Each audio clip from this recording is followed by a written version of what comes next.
उनकी लीला, उनके चरित्र आदि को क्या करना है, कहते हैं सुकीर्तनानु, सम्यक रूप से बहुत पर्याप्त मात्रा में कीर्तन करना है।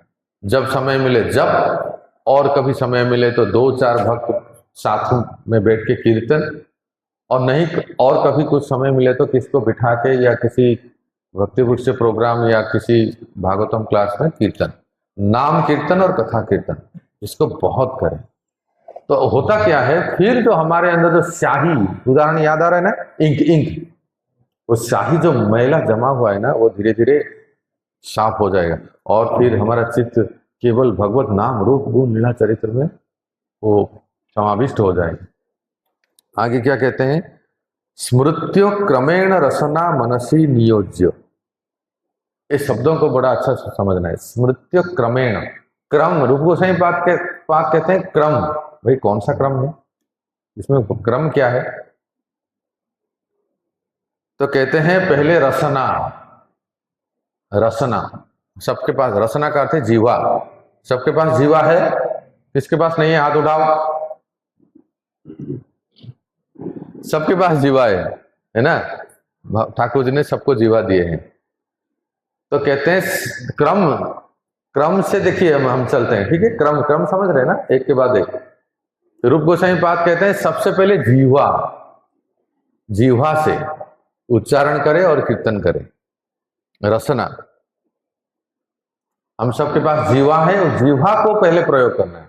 जीवा दो, ये सुना होगा आपने, सेवन मुखी ही जीवा दो। तो सबसे पहले जीवा से भगवान नाम, भगवान कथा और कीर्तन करना है। हम जहां आश्रम में रहते हैं, गोवर्धन भागवत विद्यालय, हमारे आश्रम से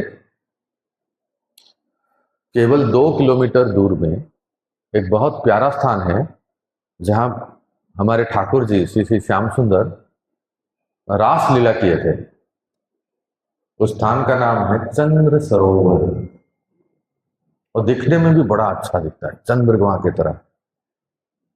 बंसीवट में भगवान ने रास लीला किए थे शरद पूर्णिमा को, कार्तिक पूर्णिमा को जो रास किए थे भगवान ने गोपियों के साथ, वो चंद्र सरोवर में।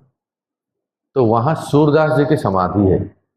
70 साल, 70 से ज्यादा साल सूरदास जी वहां रह के भजन किए थे। तो आप सब जानते हैं, जो उत्तर भारत के हैं उनके तो पाठ्यक्रम में था, पाठ्यक्रम में है, अपने पढ़ाई में सूरदास जी के पद स्कूल में पढ़े। तो संत सूरदास जी जो जन्मांध थे, वो कहते हैं रसना को कैसे प्रयोग करना है। एक पद सुना देता हूं।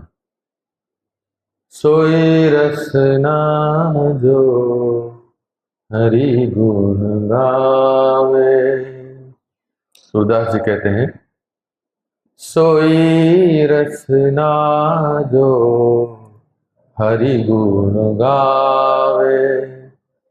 वो जीवा धन्य है, रसना वो जीवा धन्य है जो हरि के गुण गाता हो।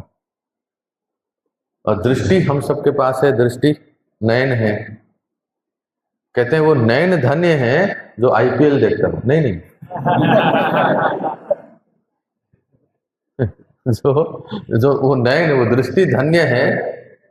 क्या कहते हैं, नयन की छवि यही चतुरता, जो मुकुंद मकरंद ही ध्यावे।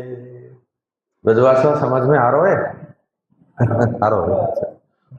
सूरदास जी कहते हैं ब्रजभाषा में लिखा है, नयन की छवि यह चतुरता, जो मुकुंद मकरंद ही धावे। मुकुंद के स्वरूप को दर्शन करने के लिए जो नयन लालायित हो जाते हैं, आहा, कब वो समय आएगा जो एक बार ठाकुर जी को दर्शन करूं। अपने घर के ठाकुर जी हो या मंदिर के ठाकुर जी हो, नियम बना लेना चाहिए। अगर आज हमने दिन भर 24 घंटा में ठाकुर जी का दर्शन नहीं किया तो प्रसाद नहीं ग्रहण करेंगे। ऐसा होता ही नहीं। हम ऐसे कभी आतुरता आता है, नहीं हुआ तो नहीं, गल गलेंगे। पहले तो पेट पूजा कर लेते हैं। नहीं, आज मैंने ठाकुर जी का दर्शन ही नहीं किया। तो ऐसे ऐसी आतुरता होना चाहिए। नयनन की छवि यही चतुरता, जो मुकुंद मकरंद ही धावे। सारी इंद्रियों के बारे में कहते हैं, सारे इंद्रिय हमारे पास है। कर तो ही जो श्याम ही सेवे, चरणन चली वृंदावन जावे। कर, कर का अर्थ है हाथ। सबके पास हाथ है। तो कर जो हाथ जो हमें मिला है, इस हम लोग कहते थे ना वो कर सेवा करने के लिए अयोध्या जाते थे। कर का अर्थ है हाथ। हाथ की शोभा इसमें है। जब हम ठाकुर जी के लिए माला बनाते हैं, भोग बनाते हैं, श्रृंगार करते हैं, मार्जन करते हैं, ये हाथ की शोभा इसी में है। बाकी जो करना है करे, पर ये तो जरूर करें। अच्छा, 2 पैर हैं, सबके पास पैर हैं, 2 चरण हैं। तो सूरदास जी क्या कहते हैं? चरणन चली वृंदावन जावे। ऐसा कब समय हो, थोड़ा सा फुर्सत मिला, अरे किसी बहाने क्या है, कुछ खरीदना है, कुछ बहाने भी ऐसा हो कि भाई नहीं, ये तो सूरत में नहीं मिलेगा, ये तो वृंदावन में मिलेगा, तो जाना पड़ेगा ना, रोज जाना पड़ेगा ना। हाँ तो कुछ तो बहाना हो वृंदावन जाने की। तो चरणन, कभी घर से बाहर निकले तो कहां जाने की इच्छा हो? चरणन चली वृंदावन जावे। और 2 कान है सबके पास। तो क्या कहते हैं सूरदास जी, सुनिए। शस्त्र श्रवण की यही अधिकाई, सुन हरि कथा सुहारस पावे। शास्त्र श्रवण, जो एक कान धन्य हो जाते हैं जब बैठ के हम भगवान की नाम रूप गुण लीला कथाओं को श्रवण करते हैं। ये भगवान ऐसा हो, पृथु महाराज की तरह हमारी कान हो जाए। पृथु महाराज मांगे थे भगवान से, और कुछ नहीं मांगे, अगर देना हो ना ठाकुर जी, हमारे 2 कान 10,000 कान हो जाए।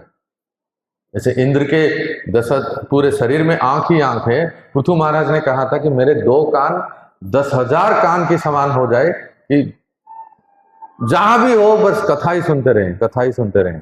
इस कान के द्वारा केवल हरि कथा और हरि नाम श्रवण करें। यही सूरदास जी कहते हैं, सोई रसना जो हरि गुण गावे, सोई रसना जो हरि